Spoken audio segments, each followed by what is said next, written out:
Hemos iniciado ya nuestro análisis del artículo sobre el carácter fetichista de la música y la regresión de la escucha, escrito por Adorno en el año de 1938 y que yo estoy citando acá desde la traducción presentada por la editorial ACAL y publicada en el volumen 14 de las obras completas de Adorno. Habíamos visto que en este ensayo Adorno diagnostica que ha habido un cambio de función de la música que concierne no solo a la música ligera, digamos, sino a toda la música.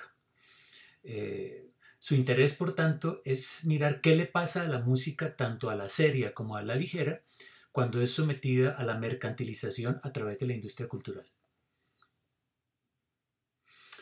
Es decir, pensar cómo se relacionan dialécticamente estas dos esferas, la de la música clásica y la de la música ligera, al interior de una misma totalidad social dominada enteramente por el capital. Eso me parece que es como el objetivo del texto. En la próxima sesión nos ocuparemos del caso de la música ligera cuando hablemos del ensayo de Adorno sobre el jazz, pero hoy, nos ocuparemos solamente de las transformaciones de la música seria, de la música clásica, de la llamada música clásica por la industria cultural. Cómo funciona en este ámbito tanto el fetichismo musical como la regresión de la escucha. Bien, entonces lo primero sería señalar que para que la música clásica pueda funcionar en la industria cultural, es decir, para garantizar su aceptación en el gusto popular, para hacerlo un producto consumible o un bien cultural, se requiere garantizar que esta música no sea demasiado elevada, adaptándola al nivel del asistente a un concierto o del oyente de una grabación discográfica. Dice Adorno en la página 22, es necesaria la fabricación de un panteón de bestsellers. Noticia Adorno ahí en esa página. Es decir, se hace necesaria una gestión empresarial de la música clásica. Es decir, la gente que organiza los conciertos, que trabaja en la formación de los instrumentalistas, en el montaje de las óperas, en la contratación con las disqueras, la música para cine, la publicidad de los conciertos. Hay todo un aparato pues, que se orienta hacia la producción y la venta de la música clásica en el mercado, tal como ocurre también con la industria editorial, los libros. Hay que fabricar un bestseller, fabricar un aura. ¿Y cómo se hace esto? Mediante un proceso de selección de aquellas piezas clásicas que más se ajustan al gusto promedio. Por ejemplo, el clímax de la novena sinfonía y el comienzo de la quinta de Beethoven, las cuatro estaciones de Vivaldi, el Ave María de Schubert, la pequeña serenata de Mozart, las danzas húngaras de Brahms, el aire de Bach, el bolero de Ravel. Es decir, piezas que se escuchan habitualmente por la radio, que se incorporan al repertorio de los músicos, que se ofrecen pues en los conciertos, que se graban en los discos, que se reseñan en la prensa, etcétera, etcétera. Es el principio de la repetición, como hemos visto, que es la clave de toda publicidad. Dice Adorno, cito, esta selección se reproduce en un círculo vicioso. Lo más conocido es lo que mayor éxito tiene. Por consiguiente, se interpreta una y otra vez y su renombre crece todavía más. Fin de cita, página 22. De este modo, el consumidor de música clásica se comporta como la masa, es decir, tiene una existencia inauténtica, como diría Heidegger. Escucha lo que se escucha, le gusta lo que gusta, porque lo siente familiar, lo siente cercano, lo siente próximo. Todo lo contrario, entonces, de lo que dice Benjamin en su ensayo. La proximidad de la obra de arte no genera libertad, sino todo lo contrario, conformismo, pérdida de individualidad, mimetismo con el gusto de la masa. No hay tampoco pérdida del aura mediante la reproducción, pues la propaganda forma parte de la producción de un aura, dirá Adorno, de la producción de un bestseller. Esto de la producción del aura se ve más claro al considerar cómo la industria cultural se especializa en crear estrellas, también en el mundo de la música clásica. Adorno menciona el caso específico del director Arturo Toscanini, quizás el primer director de orquesta estrella de los medios de comunicación de masas. Recordemos que Toscanini fue director de la Orquesta Sinfónica de la NBC con la cual grabó innumerables programas para la radio americana. El punto de Adorno es que la industria cultural ha elevado la figura del director, o de algunos directores, los más carismáticos, los más mediáticos, al nivel de estrella, como encarnación del genuino tipo moderno del virtuoso que domina con su personalidad la interpretación entera. El carácter fetichista del director hace que la obra en sí misma no sea escuchada, pues el aura recae no sobre la música, sino sobre la personalidad de quien dirige. No es lo mismo si la novena sinfonía de Beethoven la dirige Herbert von Karajan, o si la dirige Leonard Bernstein o Claudio Abbado, a si la dirige Jaime León, que fue director de la Orquesta Sinfónica de Colombia.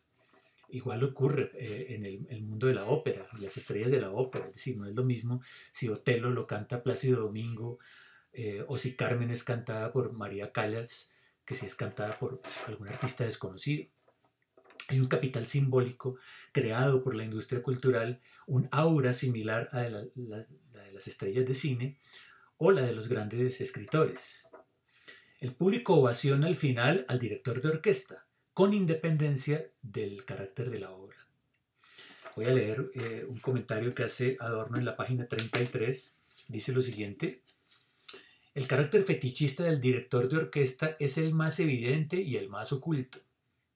Las obras estándar podrían ser interpretadas por las orquestas de virtuosos de hoy en día probablemente con la misma perfección sin la presencia del director, mientras el público que ovaciona al director de la orquesta sería incapaz de darse cuenta de que en el oculto espacio de la orquesta ha entrado el correpetidor en el lugar del héroe acatarrado. Fin de cita. Bien. Este culto a la personalidad le parece a Adorno muy típico de la sociedad de masas, con su tendencia a la proyección del líder carismático, del líder totalitario, como encarnación de los deseos populares. Hitler y Stalin como ejemplos claros. La industria cultural, lo que dice Adorno, arrastra mucho de fascismo tras de sí. Es una industria populista. Y lo mismo puede decirse también de los instrumentalistas, los llamados solistas. Adorno dice que la perfección técnica que han alcanzado los solistas, que es una virtud hábilmente explotada por la industria cultural, ha contribuido a la cosificación de la obra de arte, a su producción como un objeto sin fisuras, perfecto e intachable, que contribuye a su deshistorización. Los solistas tocan en vivo exactamente del mismo modo que suenan los discos. Y allí donde hay alguna mácula, hoy en día la edición hace posible su desaparición, lo cual a su vez retroalimenta el grado de perfección que deben alcanzar los solistas en el momento del concierto. La obra deviene apariencia que se vende en el mercado, página 32, un objeto puro que es fácilmente consumible. Adorno habla de la barbarie de la perfección, un producto ya acabado desde la primera nota. Fin de cita, página 32. Otra estrategia de gestión mercantil de la música clásica son los arreglos, que consisten en aligerar la música de compositores como Beethoven, Bach o Mozart, ya sea modificando el timbre de algunas partes de sus obras, haciéndolos más coloridos o más placenteros al oído, o bien aislando esas partes y uniéndolas con otras a través del montaje. Página 29. En el primer caso, el estímulo del color es una técnica muy utilizada en el jazz, que ahora se transpone a la música clásica. Adorno dice que este acento de la coloratura musical, por ejemplo en algunas obras como Debussy o Ravel, busca provocar un estímulo placentero en el oyente, quien terminará finalmente por entregarse al encanto de la interpretación. Todo lo contrario, pues, al efecto de choque del que hablaba Benjamin. Cuando lo que se busca es el placer, que la obra de arte genere sentimientos de placer, se pierde entonces inmediatamente su carácter negativo para favorecer la identificación del oyente con lo que escucha. Es decir, que la obra de arte se disuelve en su positividad misma. La música como aparato de captura.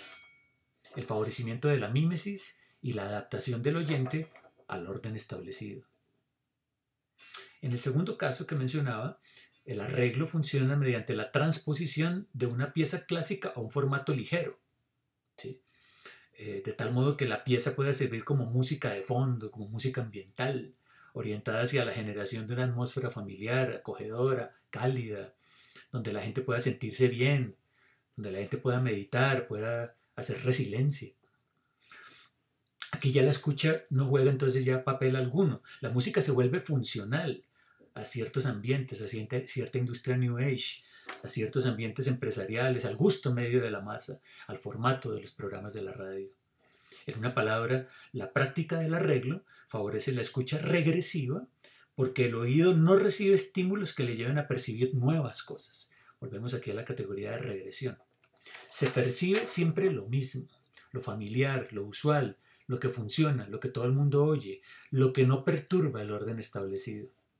La música sirve aquí como telón de fondo, como acompañamiento del zumbido de los seres humanos, dice Adorno en la página 31. El cansado hombre de negocios puede tamborilear en su escritorio alguna melodía de Mozart mientras continúa con su trabajo. O puede colocar música clásica de fondo mientras continúa explotando a los trabajadores.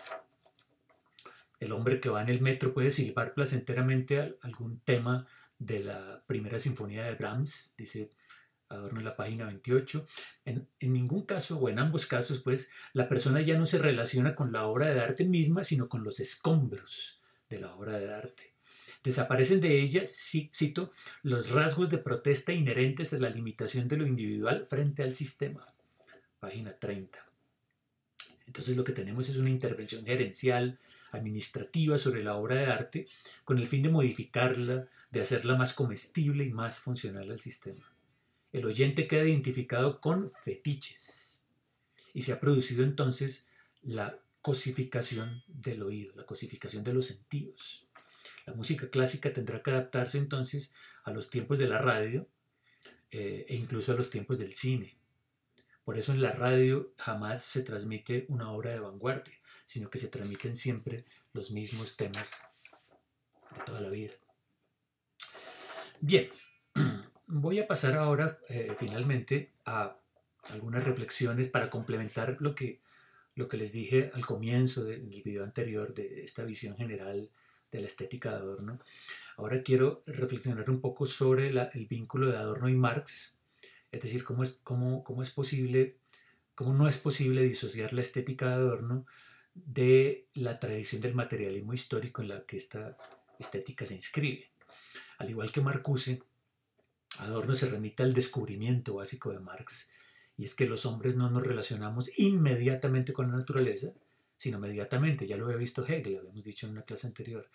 Nos relacionamos mediatamente con la naturaleza a través de nuestra propia praxis.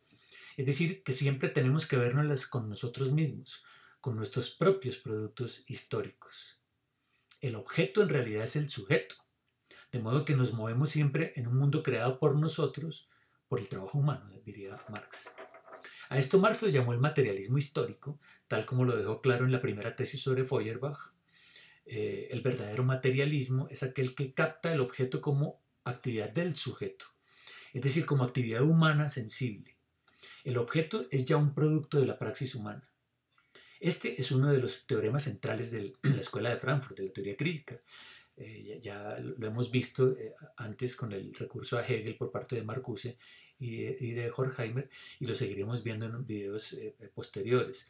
El hombre se reconoce en su propia historicidad, como dijo Marcuse, porque en realidad no tiene naturaleza, sino que lo que tiene es historia. El hombre se produce a sí mismo a partir del trabajo, de la transformación de la naturaleza, tal como Marx lo había mostrado en los manuscritos de 1844. Pues bien, esto es clave para entender el teorema adorniano del material musical, del que hablaré en una sesión más adelante, con su idea básica de que el artista, el compositor, no trabaja sobre un material natural, sino sobre un material histórico producido por la praxis humana misma. Es decir, que el material no es un objeto, el material con el que un compositor trabaja no es un objeto, sino que ya está subjetivado, ya es una forma, o como diría Hegel, ya es espíritu. Pues el compositor trabaja sobre una materia ya informada históricamente, Es decir, que la armonía, la tonalidad, el ritmo no son cosas naturales, sino que ya están sobredeterminadas por la actividad humana, son elementos históricos. El compositor trabaja sobre la historia de la música, así como el filósofo trabaja sobre la historia de la filosofía. Es decir, que trabaja ya sobre un trabajo previo. Componer una pieza musical significa que un sujeto, el compositor, modifica una materia precedente que ya está subjetivada. Es decir, que trabaja sobre las posibilidades que ha hecho objetivo el trabajo de otros compositores que le precedieron. Trabaja pues sobre una forma y no sobre una materia pura. Bien, el trabaja sobre un material racionalizado, en otras palabras. Es decir, ya estructurado racionalmente por el trabajo de compositores del pasado. Son estas formas racionales las que abren unas posibilidades que el compositor debe desplegar. Y si las despliega, estas posibilidades, si las desarrolla, entonces será un compositor progresista. Y si no las despliega, sino que simplemente las repite o no las varía, no las desarrolla, será simplemente un compositor mediocre. He aquí un segundo elemento del materialismo histórico que Adorno va a tomar, que es la idea del progreso de la obra de arte. Para Marx, por lo menos desde la ideología alemana, las sociedades van evolucionando en la medida en que las fuerzas productivas aumentan la capacidad del hombre para transformar en su beneficio la naturaleza. Pero el motor de ese cambio, de ese progreso histórico, es la contradicción de las fuerzas productivas con las relaciones de producción, según lo decía Marx en el famoso prólogo a la contribución de la crítica de la economía política de 1859. Allí se establece que la revolución radica en ajustar las relaciones sociales a las posibilidades abiertas por el estado de las fuerzas productivas. Lo viejo debe morir, es decir, las viejas relaciones sociales de producción, para dar paso a lo nuevo. Adorno se apropia de esta tesis progresista. Que el arte progresa significa que el compositor se apropia de las posibilidades abiertas por el material musical y las despliega para crear algo nuevo, que ya sabemos que no es algo nunca totalmente nuevo, sino que está ya contenido como una semilla en el material histórico anterior. Nuevamente la tesis básica de la dialéctica hegeliana, ya está contenido en lo anterior. Hay que desarrollarlo y desplegarlo. Hay que negar la forma anterior para crear algo nuevo. Esto explica la admiración que siente Adorno por las vanguardias artísticas, obviamente, ¿no? El arte o es nuevo, dice Adorno, o no es arte en absoluto. Es decir, el artista que no desarrolla las tendencias germinales del material con el que trabaja, no es en realidad un verdadero artista, sino un impostor, un especialista en la repetición de lo que ya ha sido desplegado en el pasado, un conservador que con su obra legitima las fuerzas retardatarias de la sociedad. No en vano Adorno dirá que hacer filosofía de la música solo puede significar hacer filosofía de la nueva música, porque la otra ya está muerta. El artista verdadero es el que muestra lo que no está ahí, muestra lo nuevo, pero no gracias a su genio, sino gracias al trabajo humano ya objetivado en el material musical y que nunca está cerrado ese trabajo, que está atravesado por la dialéctica entre la continuidad y la discontinuidad. Este material, que según Marx pertenece a la superestructura, no hace más que expresar las condiciones objetivas de la sociedad en un momento histórico específico. Hay por tanto un vínculo entre música y sociedad que le llevará a Adorno a resaltar en su obra la función social de la música.